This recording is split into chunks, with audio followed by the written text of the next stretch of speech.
Здравейте, банда! В днешното видео ще ви покажа как се получи амбиентното осветление тип лента. За съжаление не съм снимал процеса по монтажа, затова ще обяснявам във видеото. Приятно гледане! Понеже обикновените ленти са с прозрачно бели маркочета, си поръчах други, които се водят опушени. По този начин не се набиват на очи колкото другите.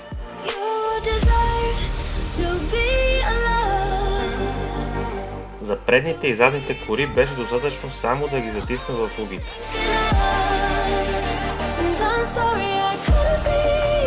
За съжаление обаче на таблото се наложи да ползвам лепило.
За начина на включване аз съм си го вързал към плафона в купето и към ключа за фаровете след габарит.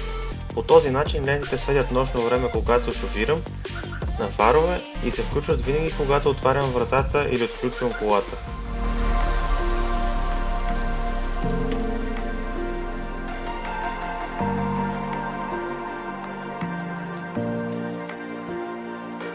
Надявам се клипът да е бил полезен и да ви е харесал.